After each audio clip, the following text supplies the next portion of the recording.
Yun nga mga pare, ay nandito nga ako ngayon sa palengke ng Santa Maria. Tuwing linggo ay ganito nga ang sitwasyon ng palengke ng Santa Maria. Literal na marami kang pagpipilian. Literal na maraming tao, literal na maraming paninda. Bukod na kasi sa murang paninda, ay hindi mo na rin kailangan pumorma ng mag-aarang damit para lang mag-shopping. Dahil kahit nakapangbahay ka lang, nakapangtulog ka lang, ay hindi ka maiilang dahil nga nasa palengke ka. At bukod pa dun mga pare, ay sari-saring isda, iba't ibang klaseng seafood, iba't ibang klaseng karne, at iba't ibang klaseng gulay ang iyong makikita sa palengke ng Santa Maria. Kaya naman nakakaganang mamalengke at mag-shopping sa palengke ng Santa Maria. By the way mga pare, ay punta na tayo sa ating pakay. Okay mga pare, nandito nga tayo ngayon sa gitnaan ng palengke ng Santa Maria. So mga pare, dahil araw nga ngayon ng linggo at napakarami talagang tao ngayon, pupunta natin ngayon ng sikat na dinakdakan dito sa Santa Maria. Tara, let's go!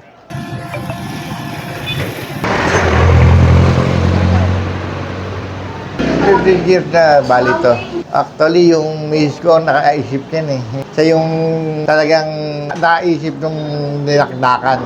Yung mga kasama ko dito, mga 10 years na may bakit kaya ako hindi umaalis itong mga kasama ko na to? Bakit di sila na nabubuhisit sa akin? Biray mo 10 years na may sila nandito pa rin. Ewan ko, siguro walang iya kami. Tatay bigasan to. Naging ano nga ganun. Minsan maganda, minsan medyo mahina. So yung pinakamabili talaga dito sir, bukod sa dinakdakan, Lubyang sariwa. Yung gulay, ilagang baka, saka yung kare-kare. Sana pumunta kayo dito sa dinakdakan. Dito lang po sa Palengking Luma. Ito kasi yung Palengking Luma eh. Ano tawagin. Punta po kayo dito upang makita ninyo ang Dinakdakan Food House. yeah, thank you sir. Thank you.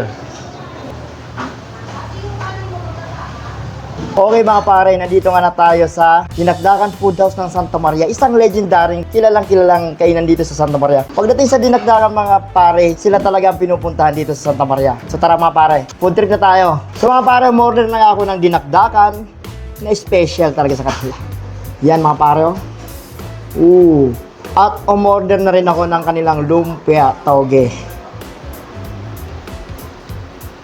So una natin titikman mga pare ang kanilang lumpiang tauge. Ito nyo mga pare, no? Lodi dyan. Siyempre meron sila ditong suka.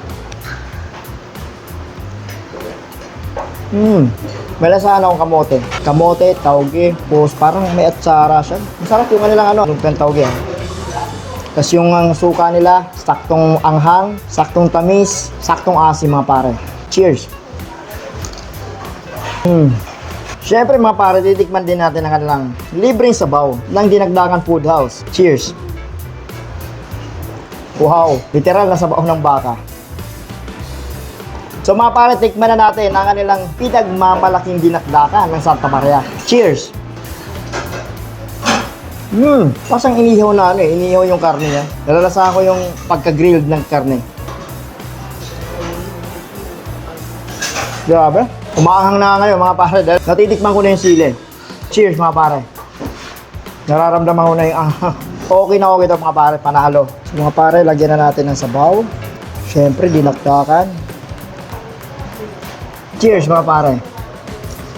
Mga pare oh. So mga pare, yun lang. Kakain na ako. Tara, food trip tayo.